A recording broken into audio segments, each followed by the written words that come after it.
Now, our skin is the largest organ in our body, a powerful barrier, protector, and reflection of our overall health. I say this, and I hear this also a lot.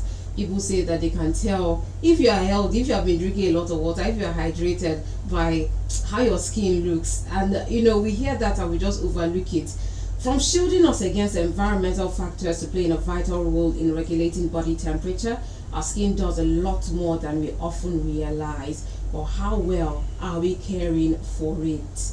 On today's program, we're diving deep into the wonders of our skin, exploring the layers, common issues, and the best practices for keeping it healthy and glowing. So whether you're dealing with dryness, you're dealing with sensitivity, especially this period that the atmosphere everywhere is just dry, or you're just curious about effective skincare routines, I've got tips and insights that will be sure to help. We have in the studio this person, this doctor in the studio. She is a consultant dermatologist and venerologist, University of Uyo Teaching Hospital, Uyo, Kwabim State, and a fellow West African College of Physician, Dermatology and Venerology 2024, clinical fellow of dermatology, Open Medical Institute, Austria. She's a dermapreneur and she's a melanin activist. I'm talking about Dr. Igoroche Edesiri. Good morning to you, Doc. Good morning, Sharon. Welcome. Thank you. Your skin is glowing. But what am I expecting if I'm seeing you? Yeah, my color, don't worry. All right. Your accolades, your title, there are a lot. So we're expecting a lot from you today. Okay, so first of all, let's talk about the skin. Let's talk about how stress physically affects our skin. And this is basically just asking. They say they know how healthy you are by how your skin is. So talk to us about that. Okay. Thank you very much, and good morning, people listening. So I'll start by saying that stress have different forms. So we have stress that can be induced internally and externally. Stress that is physiological. That means stress that is pathological. So from conditions, diseases, it could be physical, mental, psychological, and emotional. So there are different forms of stress. It could even be self-induced. So how do we say stress physically affects the skin? It can show. Stress can show on your skin. So that's why people are like, oh, you look stressed, and you can see wrinkle, you see, just basically maybe dry skin, or the common thing, you're not glowing, or So how does it happen? It can come as different skin conditions, and if I have to go further, stress tends to cause release of exudative molecules in the skin. What does that even mean? So I remember I said there's a lot of a lot of research about stress. So it's determined that stress can actually affect the skin. There has to be a balance. It disrupts how the skin barrier is. So to start off with, skin is an organ. We tend to forget that. We think it's just a covering. That notion that saying skin is not plastic. It's a real organ, and it's an endocrine organ. The endocrine organ means it releases hormones. There are so many mechanisms where it releases hormones even from other organs. So one of those hormones are when we say flight or fight. One of those hormones is corticosteroids, so glucocorticoids, cortisol as we commonly know. And these can cause a lot of things. They can increase inflammation. So a lot of molecules are released. They can break down collagen. So increase aging. They can disrupt the barrier. So there's reduction of the protective function of the skin, and then this causes the person to have increased sensitivity to irritants. So some people would say, oh, I wasn't like this, and my skin type wasn't like this, but because of stress, they could start having or develop sensitive skin because the barrier is broken. So they're exposed to a lot the irritants. They have more reaction to irritants. They can also develop certain skin conditions if there's a predisposition to develop that. Even the cortisol influences how much oil your glands produce. So it cuts through a lot of things.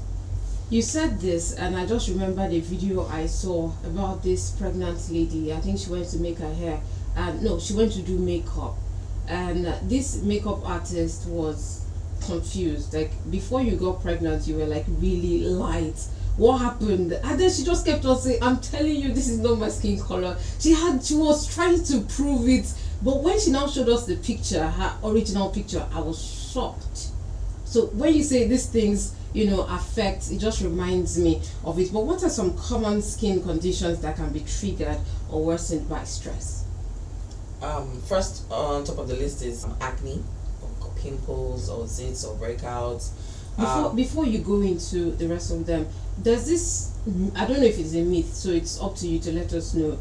People say that it's only people that have oily skin that can have acne. Okay, no. Okay. Acne develops because of the structures in your skin that are normally there.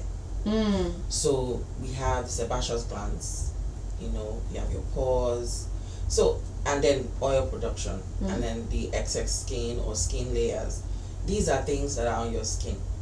How much one has breakouts or acne depends on exposure to stress, the environment. It has a lot of factors. Now, that the common classification of skin types are oily, dry, and then combination. Any of these skin types can have acne. Okay. So you're talking about the different conditions or common triggers. Okay. So other conditions, we have even hair loss, alopecia. Yes. We also have conditions like atopic dermatitis, psoriasis. Allergic dermatitis depends on the kind of, remember I said the different forms of stress. So it depends on the kind of stress you're exposed to. Even ultraviolet radiation from the sun is a form of stressor. That one cannot be. How do we now protect ourselves from that one? We won't get to care of the skin. I'll let you know. Okay, that shall probably makes me understand that it might be stress that's making me lose my front hair. But it's all good. Well, there are a lot of other blames, so don't blame stress yet. All right. So, can stress-induced skin conditions affect all skin types equally, or are some more prone than others? As we say, there are different skin types, so you may not have the same presentation. So let's take acne for example. Like I said, the structures that make one develop acne are in your skin. So the different types. So you have oily skin. Of course, when you are stressed, you have more oil production than other skin types. And just because you have oily skin does not mean that your own acne will be terrible or not. You really cannot tell, because aside from the stress that we know, we have self-induced stress. So things like using unhealthy skin products, smoking, alcohol, all that, even maybe background medical conditions like diabetes, all that are forms of stress. So now someone might have oily skin but might not have any of these other factors. May not even develop as much acne as someone that has combination or dry and has this factor. So stress is just one triggering factor. You have to look at the person holistically to be able to say, okay, how do we manage this at the end of the day? Okay, I really wanted us to narrow it down to stress today, but I can't ask this question. What are some skin conditions? I really like us to know. Terms, so I'm trying to see how I can break it down. I've already mentioned alopecia, so different types of alopecia. One of the two common types of alopecia or hair loss is alopecia areata and telogen effluvium. Now, telogen effluvium is the one that people tend to see that when they comb their hair, the hair fall off. Yeah. So, but remember, it's important to know that hair shedding occurs every day. So don't think that because you comb your hair or hair loss, that's just normal. I was already feeling attacked. Okay, so alopecia areata is a form of condition where there's patchy losses of hair. Can affect male, can affect female. One thing you have to know about the conditions that stress can trigger, most commonly trigger, not really cause, is that there's some underlying predisposition. So Someone that has a predisposition that maybe was lying silent and then is exposed to some form of stress will develop alopecia What kind of areata. predisposition? So the genetic. Oh. Yes, so there are people that have just genetic predisposition to developing that, even with atopic dermatitis. So, like in atopic dermatitis, it's just a form of sensitive dry skin, and there are a lot of genetic predisposition, like family history, persons with asthma. So it's stress commonly is a trigger, okay, not a cause. Okay, you've hit a point where I now want to ask you, what is the relationship between asthma and the skin? Because I see a number of people that are asthmatic and they have, especially during the Harmattan period, they have sensitive skin. They can't wear certain things, they can't touch certain things because it begins to look like they have chicken pox or monkey pox or something. So what's the relationship between asthma and the skin? Asthma is a hypersensitivity in the airway. So anything, fragrances, when they smell, anything that goes through the airway can give them that hypersensitivity reaction compared to us that do not have asthma. Now, the same way we have hypersensitivity in the airway, the same way we have hypersensitivity on the skin. So some might have full-blown atopic dermatitis, which is hypersensitivity in the skin, while they might just have very varying severity of that sensitivity. So the same way they are any little exposure to maybe dust, they could have that on the skin. So they can even have food allergies, anything. They can react to anything at all. So that's just how it is. And the more they stress, like anxiety, maybe preparing for an exam, it's also the skin goes into that stress cycle, and then it breaks down the barrier even more, because when you have sensitive skin, there is some disruption of your skin barrier. So there's the skin now goes to the cycle of presenting as those rashes or itching. So that's it. That's just the relationship. The breakdown in the barrier and increased sensitivity to triggers that you normally wouldn't even react to. But can this be outgrown? Asthma, you can outgrow it. Okay. For certain people, there's a percentage. Okay. The same way you can also outgrow. It might not. Let me not put outgrow, but not progress into adulthood. Okay. So let's say a child can have asthma, may not progress into adulthood, can have atopic dermatitis as a child, may not progress into adulthood. But there are some that will progress. Some that will start with asthma, no atopic dermatitis, but progress into both. Some that will have atopic dermatitis when we progress into asthma, or have other food allergies. So it's a percentage. It still boils down to genetic predisposition. Wow. All right. So moving away from asthma, I don't know. I've not gotten a scientific explanation to why stress causes breakouts, acne, and some of these skin conditions. Okay, I hope the audience wouldn't feel that it's a lecture on this fine Saturday morning. Okay, so simply put, stress affects the skin on way deep in more than what you see. When I mentioned oxidative stress, the stress causes the body to have increased metabolism.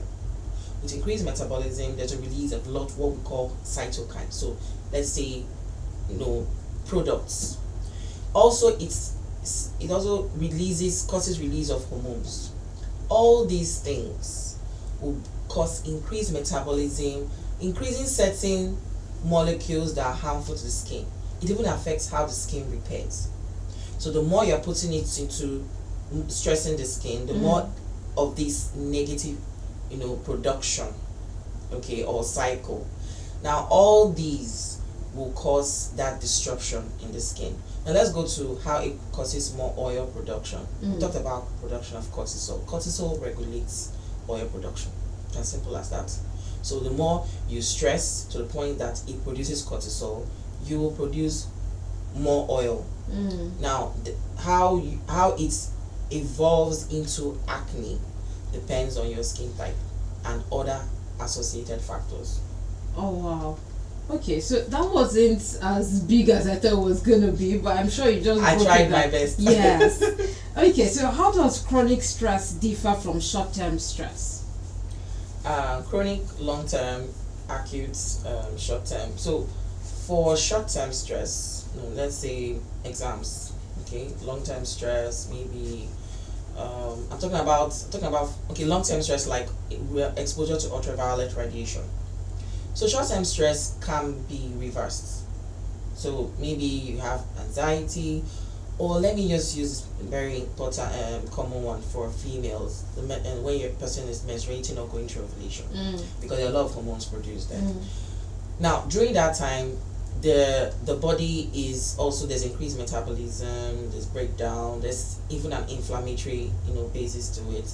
So someone can develop breakouts during menstruation can actually just resolve by itself, because there's a period of time it will stop. Yeah. But with long-term exposure, it might not even present itself, the effects of the stress might not present itself early. It is later on. So maybe in terms of maybe having skin cancer or aging or wrinkling or having different uneven skin tone. So with long-term stress, you may not see the effects early, and it may not be reversible. Did you say uneven skin tone is a type of long-term stress?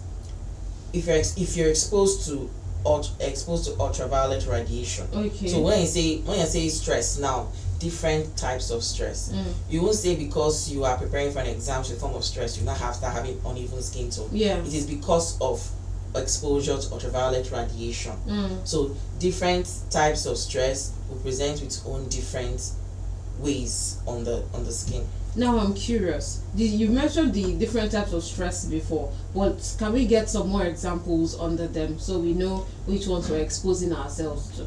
Okay, let me just itemize smoking, alcohol, unhealthy eating habits, general stress at work, bereavement, going through maybe disease condition, cancer, exposure to ultraviolet radiation without protection, because there is no way you can avoid the sun. Yeah. But if you're not using like sunscreen, umbrellas, or in people that have predisposition to that lose their melanin, maybe person that have also in fact actually even put that up, skin bleaching products.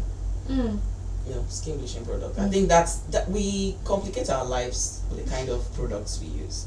That is top on the list, because people like I'm going even exams may not even produce as much stress related skin conditions like you think. But when you are using skin bleaching products, that might just be because of the shaking. So you need, that's why it's a multiplicity of factors. Stress on its own may not always be what's causing that skin condition. Okay, so I like the fact that you brought up the sunscreen and using the umbrella thing, because in this side of the world, sunscreen is not appreciated as much. And when you see a black woman or a black man going out under the sun with an umbrella, the first thing that comes to a Nigerian's mind might probably waiting happen. But yeah, we are doing. Why are you overdoing? Are you probably an albino or something? So I like that you've stated that it's a way of protecting yourself from ultraviolet rays. Yes. Very important. Okay, so what role do hormones play in the connection between stress and skin conditions? So I think this, I said before, hormones will cause the release of so hormones like will cause the release of cortisol. Now when cortisol is broken down or even starts stimulating certain parts of the body, it can increase oil production, it can break down the barrier. That is why we are very particular when we increase awareness about using steroid containing products, because cortisol is also a steroid. So when you use that, it tends to disrupt the barrier, just basically affect repair of the skin, and then you can be exposed to anything. Even there's a condition we call urticaria. Now with urticaria, there's a lot of itching and there are rashes. Generally the rashes tend to disappear after a few hours. Now, pregnancy is a type of stress. I know we say it's normal, it's a blessing, but it's a type of stress. So that's why you can have even change in skin color, because even the production of melanin is affected by hormones. Yes. Okay. So you can have change in skin color. Some people might even that pregnancy glow. So it has different effects on different people. Some people might not. My sister, she had really terrible acne as an adolescent, young adult. When she got pregnant, I mean, we're expecting the whole thing to get worse, but she didn't have. So pregnancy, hormones, stress can present differently in different. It's not a one-way street. Like, okay, it must be because you're pregnant, you must have having breakouts. Yeah. And with pregnancy, of course, they can trigger urticaria. So someone might not be having the itching or that condition at all, and then start developing that. Someone can not have any signs of having psoriasis before and can develop that in pregnancy. So yes, hormones play a lot of factor in how stress will present on the skin. Okay, so that reminds me of something I used to hear while in school. When girls hostel, where we used to hear that, when you're menstruating, if you have acne when you're menstruating, when you're pregnant, you won't be, pregnancy is just like the direct opposite when it has to do with your skin anyway, direct opposite of what you get when you're menstruating. Is that true or is that a myth? I don't know. It just depends on the individual. Someone can just like when people that there are certain ladies, God bless them, that don't have any pain during their menstruation. The same way, blessings. The same way someone can be menstruating and have a lot of pimples. The same way someone may not have even pimples at all.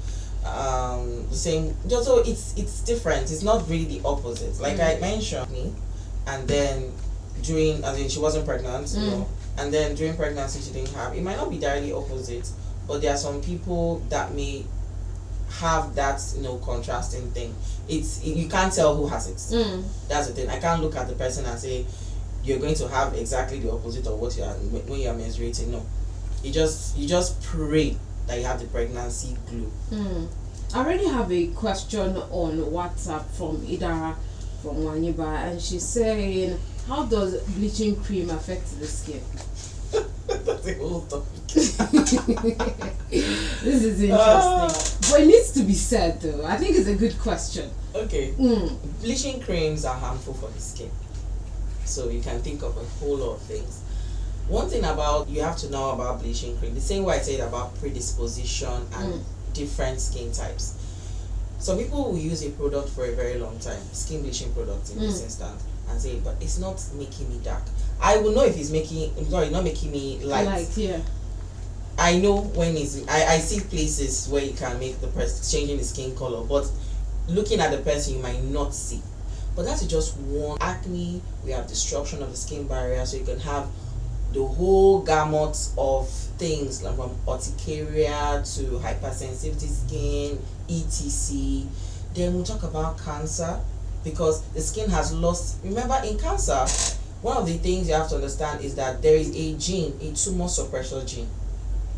Now, when you disrupt how the skin repairs, then there's a predisposition to developing cancers. There's a predisposition to developing so many other skin conditions, So skin bleaching product, that even goes beyond the skin. Diabetes, hypertension, Cushing syndrome, there are a lot. And even diabetes affects the skin. So there are a lot of things that it causes. Wrinkling, stretch marks. And then talk about stretch marks. So, and then thinning of the skin. And with thinning of the skin, there's pore wound healing. There's just so much. One person may just have only acne, and that person might have everything, and that person might not even have the lightening effect for that thing. So either way, it's still harmful. Wow. If it has this much or this many impacts, why is it still produced? Why is it still used? Regulation. And to be honest, skin bleaching is a choice. The same way we say smoking. So why are we still selling cigarettes? Wow. So I think we've gotten to a point where we have to like those that when we put on the label, those that bleach are liable to have this and that. Interesting. Yeah. Interesting. Okay, we have another person asking still on this bleaching issue, John, the benefits of. I want to guess that this is getting dark. Benefits of getting dark. I'm reading it and it's not like making. I think maybe there's a mistake or something about your melanin. If being dark has benefits, I want to respond a little to that and maybe if I'm trying to get his point of view, right? They say that if you have more melanin, you have more protection against the ultraviolet rays. So I'm guessing this is what he's talking about. Are there more benefits of melanin? Okay, so production of melanin occurs whether you're dark skinned or light skinned. So there's protection either ways. However, how much you look in terms of skin color differs in different individuals. So you protect your melanin whether you're light skinned or dark skinned. So let's just talk about the protection of the functions or benefits of protecting the melanin. So with protection of melanin, one, there's a spectrum of sun protection factor. If you look at sunscreen, you see SPF, 30 above, etc. For melanin, use 8. Has a factor of 8, and that's more in dark skin individuals. So it's less for lighter skin individuals. But you need that minimum of 30.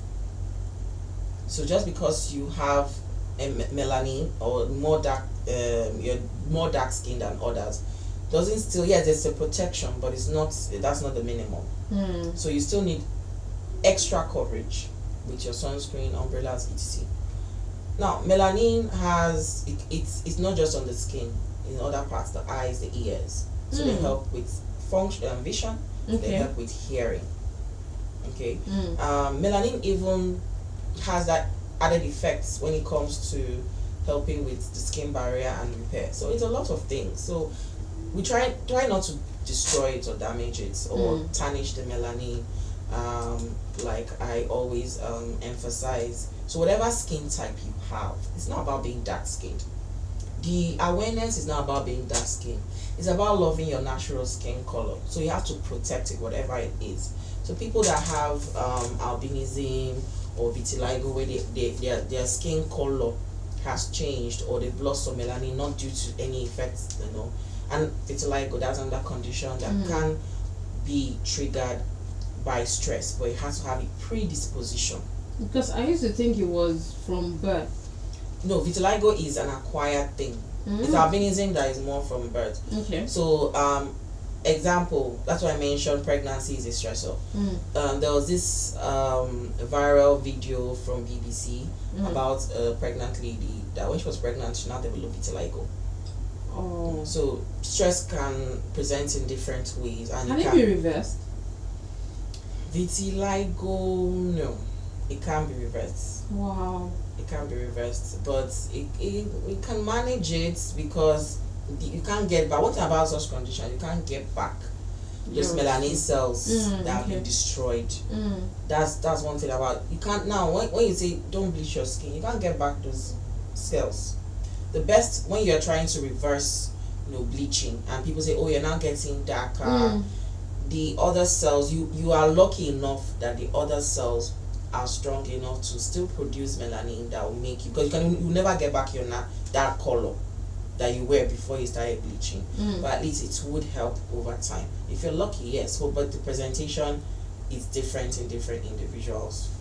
Okay, but before we go back into stress, still talking about bleaching, is there a reason why some people that bleach, they still have, not like they're not rubbing the cream everywhere, but some parts of the body tend to become lighter slower than the rest of the body? I'm talking about like knuckles, knees, ankles, elbows. They remain the same skin color while the rest of the body is light. Is there a reason for that? Different thickness of different skin. So penetration and how you apply. I would say not everybody rubs cream from their head down to their toes very evenly. So if you are, most times you start with, you must apply it on your hand. Yeah. So that's why concentration might be there more visible. But if we're going out, just want to rub on your hand, rub your leg, that's not sure that it's white. Okay, so definitely the effect will be more on those places. However, just because I get it a lot, oh, I'm not rubbing it on my face, why am I having, acne or whatever effects from it on my face? Your skin is an organ. It has blood vessels, things penetrating. It gets absorbed. So it has higher effect on the places that it has more contact with than other places. And your face has more sebaceous glands. So you won't have acne on your hands. You have it on your face. So when that gets to the point where it's going to be able to stimulate production of oils, it will appear on your face and not your hands. Okay. You were talking about short-term stress and long-term stress. This short-term stress, can it be reversed or? Yes, I said it's short-term stress can be reversed. So you're writing an exam can be reversed. Physiological stress like menstruation will happen just for a few days and stop. So it can be reversed. Okay, to the most important part, how do we take care of our skin? Another long lecture. Because skincare routine has become something these days, and I think it's adding to our stress. Oh wow. Yeah. Even with how expensive it is. So the cost, of course, it affects all of us. Stress, you can't avoid it. I mean, for one, when trying to look for a skin product for myself, I go to a supermarket or a cosmetic shop, and the first thing that hits me are the unhealthy skin products. I'm already panicking because my product is almost finishing, and the cheaper ones are actually the unhealthy skin brands, and you're now like looking, but this skin bleaching will not be bad, child, because it's cheaper. So that is enough stress on and that is me as a dermatologist. How much more people that are not aware of the damage that this causes. So costs, even taking off the cost, the billings, it's already unavailable, is already stressed. So you cannot live without stress. Let me put it that way. But you have to balance it for your skin health. But how do you know which ones are good and which ones are not, without calling brand names? So that is the thing. One, products that say anything that says whitening, run. That's the first sign. Whitening, lightening. But when you say whitening, lightening, some of these carrot oil, carrot creams, they say, it's natural, but it's whitening, is lightening. So should we also avoid carrot things? Carrot is a skin lightener, but it's also a skin sensitizer. You lighten the skin. Lightening is just lightening, toning. They are the same language with whitening, to be honest with you, because you want to change your skin color. Anything that tells you, if anybody is prescribing a cream and says you're going to use and maintain your skin color, run first and then ask a dermatologist. Things that the products, because now we're talking, dermatologists are now being going on air on TV talking about, so we talk about sunscreen a lot. Products now add sunscreen to their brands, but you tend to see some of the red flags. One is that there is no SPF indicated on it. Doesn't say whether it protects against UVA, UVB. It should indicate it protecting both. Some even say everything, but there are just some brands I know this is not it. I don't want to mention names, but I think I'm skilled enough to know a brand that is unhealthy or not, because back to regulation. People don't. I give it to one brand that they always say is 1%, 2% hydroquinone. They've been saying it since day one, okay? But there are brands that don't say it. There are brands that don't say it, but they add it into it. Two, any brand or product or anything you are buying that is for your skin that does not have a label is another red flag. I made it inside my house. My friend does skin products. Yeah. Okay, what is inside? You eat, if I say, okay, your friend made this food, you do not know what it is, what it's made up of. Would you eat it? So why apply something you do not know? And we have to imbibe the culture of knowing what we apply on our skin. All this I apply cream on my body. Okay, tell me what's the name of the product? You don't know, but you bought it.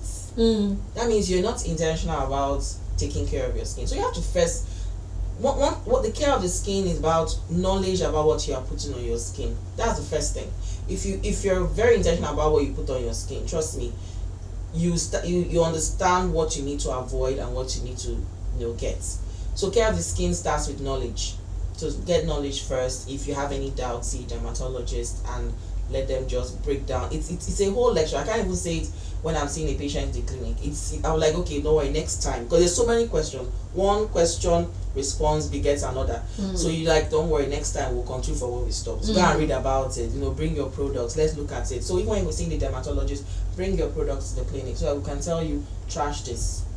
Your soaps, skincare starts also in the bathroom. People think when you bathe is not. What you are bathing is skincare. So the type of products, soap you're using is important. So we prefer pH balanced soaps, what we call the Syndex. Now, one thing you will know about that is very particular about those kind of soap is that they used to finish quick because they are not soapy. They don't lather. Oh wow. So I'm sure you already think of some brands. Now people think that the more it lathers, the more it is washing the body. Yeah. The skin is not a back of pot. It's not plate. So you don't need that, overtly. Bubbles. There are soaps that have bubbles. True. Yeah. But if it's not pH balanced, because the pH of your skin is acidic. Okay. So if you use things that are a bit alkaline, you're going to disrupt the skin barrier. So you can see how you might not be under any stress. So you're going from ACS, you have helps, etc. Maybe you're a bank, very cool, nice job. You're not going to any stress. Money is not your problem, But you are using unhealthy skin products that will be. On what you have just said, I have a message here on WhatsApp from Emmanuel saying that good morning. You have said a lot, and I have been affected by several types of soaps in the past, and I still don't know what kind of soap to use. So what do I look out for when I'm going to buy a soap? Thank you, Emmanuel, for the message. Thank you, Emmanuel. I think more guys are asking questions, which is good. Without mentioning brands, so it's very, very, very tricky. One, I already mentioned that it should pH balanced. So there are some soaps that will tell you. Is it indicated? I only know of 1 or 2 soaps that will indicate that. Okay. So you're looking for pH balance about 5.5 or less than 6. Okay. So if it's not indicate, some will not indicate. Okay, and if you feel you need to look for that soap that indicates it, I'll tell you the brand later. But the brand has to pay me. Two, anything whitening, like I already mentioned, anything in that category, anything you don't have a label. Then 4, black soaps. Black soaps are drying. Drying? Yes. What does that even mean? So they tend to they when I talk about alkaline soaps, they tend to be a bit more soapy. So they wash more. So that's when you hear people say, "Oh, I want to have that squeaky clean." It's what that thing is making your skin dry. And the more your skin is dry, the more it disrupts your barrier. You want to, and when you disrupt barrier, you lose moisture. So as you're losing moisture, your skin is getting dry. You're exposed to irritants. You now start developing sensitivity to things you're not sensitive to. Another thing is antibacterial. So wait, you're saying that we should run away from black soaps? Yes. Okay. Okay. Black soaps are dry. There's no. I can't. Because people's skin are already disrupted already. Like most patients I see, black soap is not even an option. And then even if you have sensitive skin, like in persons that have asthma or atopic dermatitis, you shouldn't even use it. I don't prescribe black soap. So how about people that have oily skins? Can they use it? You said it's dry. Does it also really affect the oily skin? When we say oily skin, it doesn't mean that you don't need the oil. Okay. People shouldn't run from the oil. There are good oils. So when you're mentioning oil, you're talking about it causing acne. Yeah. Now, there are comedogenic and non-comedogenic oils. So comedogenic, they're predisposed to causing acne, e.g. our famous coconut oil. So yes, so we have the non-comedogenic oils, e.g. we have the are you guilty, Sharon? I like natural products. So you see anything that has to do with coconut oil, shea butter, avocado oil, all They are those good. things. They are good. You can steal Natural me. oils are good. Yeah. But they are good as natural. So all those when people mix it into creams or your carrots and things, and carrots, papaya, fruit extracts. That's another label they put in soaps. Is also a sensitizer. It's also a lightener. So I don't even advise on. I don't know if by even saying extract itself is even calling brand, because there's this. Basically they cause that. So you have to also run away from that one as well. So you can see that the options are limited. When I said I work with a cosmetic shop and I can't even buy certain things, it's because when you look at, these are all the things that are available in the shop. So when you avoid them, you start realizing that you've started making some healthy skin changes. But where do we now get the skincare products? They are there, but you have to look very well. They are because in between. The common ones are the ones that you have just mentioned. The common ones can be harmful. The common ones are cheaper, but which one will give you peace of mind at the end of the day? Because I'm not the one that will be itching relentlessly when you start using a healthy skin. But I'm not the one that's going to have developed things that might not be reversed. Yeah. Skin stretch marks. So you have to decide what you really want. And we know that you say, oh, but this celebrity is using. You're not a celebrity. You have to think of for yourself, and you have to think of your skin health. Like I said, long-term effects that it's not showing now does not mean that it might not appear later. Skin bleaching products can cause kidney damage. What's the relationship? It's just about the structure of the skin. So skin repair, predisposition to having hypertension, and some of these skin bleaching products contain very harmful products. The steroids, the mercury. There's so many things people mix in creams. They won't put it there. If we actually go through skin products, remember there was a saga about one type of skin product. Yeah. If we put all those harmful skin products and we go through their ingredients, you'll be very shocked. They won't say it. They won't put it there. But when we were advocating against certain skin brands, people thought we were against that skin brand. Yeah. But when people realize that they're actually having the effects from these skin brands, people started taking notice. So, but you don't have to experience it first for you to know that it's the truth. So there are lots of things. So someone might not even be having the signs of skin bleaching, but then comes down with skin that you don't know where it's coming from. But you look through their, ask them a lot of questions, you realize that they've been using skin bleaching products. Okay, you've mentioned this bleaching, and in fact I'm overwhelmed because it feels like the harmful side or the side effects outweighs even the benefits of it. Will you attribute the ignorance, for lack of a better word, to the fact that we don't have as many dermatologists as we should? Okay, first of all, there is no benefit to using skin bleaching products. So the risk is just risk that you have with using skin bleaching products. Yes, we do not have a lot of dermatology, but we are speaking out. The thing is that people are adopting the word dermatology when they are not dermatologists. So anybody that is selling skincare products now is a dermatologist. I met somebody recently. It's someone that is selling. It might not even be like the owner, but a sales attendant. You come and like, okay, I want to buy this product. They tell you to buy this product. You're like, no, if that product is not good for your skin, how do you know? Now people even malign patients or clients. They go and the dermatologist tell them, I want you to get this thing, and because they don't have it, they now give you something else that looks like it. You know, some skin prescription, even for acne, you know, they are medications. They are not just fancy. It's not aesthetics. It's you want to treat something, and a lot of people are adopting the skin experts, the skin specialists, you know, etc, skin guru, just because you made a product in your house. So there are lots of things that needs to be unlearned when it comes to skin health. It will take a lot of us, but we also need the public.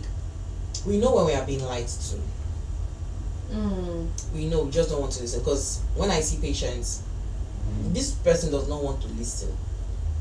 You know, because he don't want to accept the fact that you've started using skin bleaching products.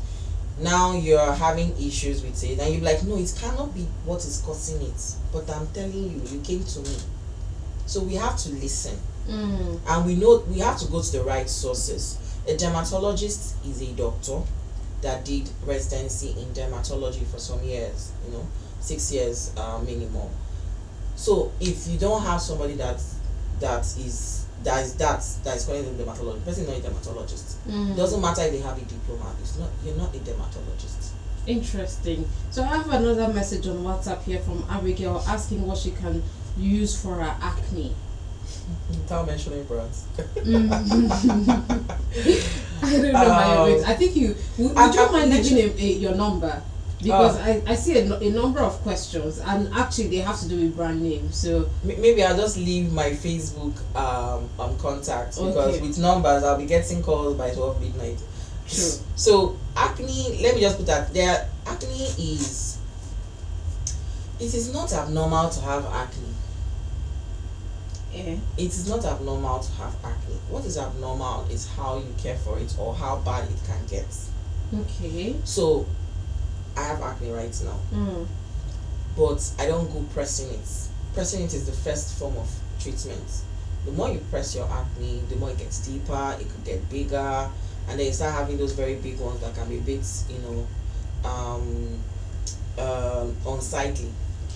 Now, the deeper it is, the more you develop scars. If you've noticed, when someone is menstruating and they have pimples, let's just say you don't press that and it eventually goes. It doesn't leave a mark.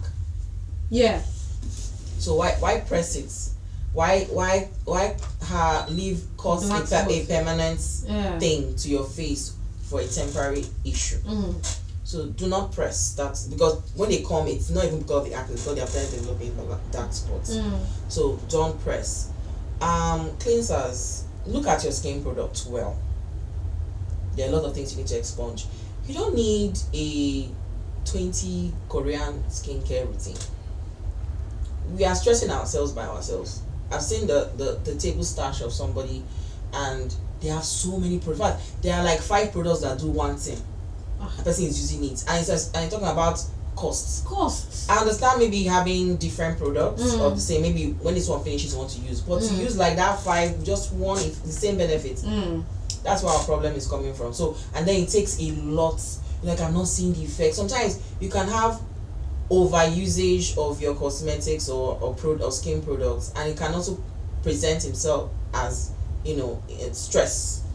So you try and minimize, you know, look out for, you know, the red flags, avoid them, use healthy skin products.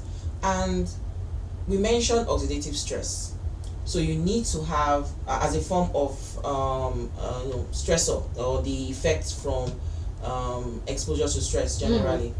So you look out for antioxidants. So oxidative stress, antioxidants. Antioxidants commonly come in the fruits we take. So your, you know, vitamin C, minerals, you know, all that. Cucumber, melon. Then I'm sure the next question will be, okay, what that means supplements are good. That's the oral supplements. Yeah. Why buy things that are expensive when you can eat the fruits? Why put yourself through that costs? Yeah. So infuse a lot of fruits into your diet. That would also help as well. And then sunscreen. Sunscreen it has so many benefits. So we are underrating that product. We really need to love it's it. Anti-acne. It's anti-aging. You know, and you know that glow you think you're looking for, sunscreen can give you that. So invest in using a sunscreen. They are cheap brands, you know, but if you feel, and you must, if you want to avoid the ones that contain white cast, then you need to avoid sunblocks. There are two types of sunscreen. Okay. Physical and then chemical. So the physical, it doesn't get absorbed, it just lives on the skin. So those are the ones that will give you that white cast. Then we have the chemical where it absorbs into your skin. So it may not. So depending on the type of brand, you know, the very good ones will not even see any white cast. So if you look out for that, yes, can get. But the availability is another thing. So, but try and start simple. A nice soap, nice cream, except if you are treating a major skin condition. That's all. That's all. You don't need the, you know, once in a while, even using of scrubs. Scrubs is not every day. Because when you scrub your skin every day, you dry the skin, and we go back to that issue of, you know, disrupting the skin barrier. So it's like 1 to 2 weeks, once or twice in a week, it's fine. So you see, you won't even overwhelm your skin routine than if you want to apply oil, apply cream, apply this all in that morning, and you're rushing to work under hot sun. You can't compare it. And someone can have that many more skin steps if they have a, you know, less stressful, you know, they have people that are doing stuff for them, you know, they enter a car, they're not driving, it's easy life, you know, stuff like when we get to that we'll increase, but basic, just start with a nice soap and body lotion. All right. We have just about a minute left, and we have a number of WhatsApp messages to respond to, but two of them actually caught my attention, and I don't know how possible it is for you to respond to them in about a minute or a minute 30 seconds. Now, Cindy is asking how she can take care of her dry skin, and then Mercedes is asking what are the layers of skincare routine. So, how possible? Well, the first question is how to take care of the dry skin. Sorry, is this a myth that when you drink a lot of water, the dry skin becomes less dry? Water hydration is very key. Okay. It's very key. But if your skin is not locking in moisture, maybe from disruption of that barrier or having dry skin, you may need more help than usual. Okay. There are skin products that contain ceramide. That helps also. You know, remember the skin has a lot of molecule structures. So when you lose that, that's disruption. And of course, destruction of the layers. So you need to, one, avoid black soap. Then look for creams that contain ceramide. Look at your skin products. Really, to be honest, most problems are the kind of products they use. Avoid antibacterial soaps or cream or whatever. Avoid triple action creams. They sell in the pharmacies. We know them. So start with that first before anything, and moisturize frequently. Okay. After bathing, because your body is doesn't lock in moisture like others. So after bathing, do not dry everything on all the water on your skin, and just apply your moisturizer immediately. So if you have dry skin frequently, take a portable hand cream and apply also there. Okay, so we can't go over NMS's question and the rest of them, so I'm just going to let you give us your Facebook contact so we can direct all our questions to you. Okay, Edesiri Goroje, my name. Please spell it. EDE. Yeah. SIRI. Yeah, EDESIRI. Surname Igoroje. IG. HO. DJ. J, not G. JE. DJE. J for Jesus. Yes. All right. Thank you very much, Doctor. It has been a pleasure having you today. In fact, there's just so much I have learned today, and my coconut oil. Thank you very much. Thank you so much for your time here. We hope to see you again another time. We've had Dr. Igoroje Desiri, a consultant dermatologist and venerologist, University of Uyo Teaching Hospital, Uyo, Akwa Ibom State, and a fellow West African College of Physician Dermatology and Venerology, 2024 Clinical Fellow of Dermatology, Open Medical Institute, Austria. She's also a dermapreneur and melanin activist. Thank you once again. Thank and you, have Sharon. a lovely weekend. Have a memorable weekend too. All right, thank you very much. We've come to the end of the program. Do have for yourself a lovely weekend. My name is Sharon Mandor.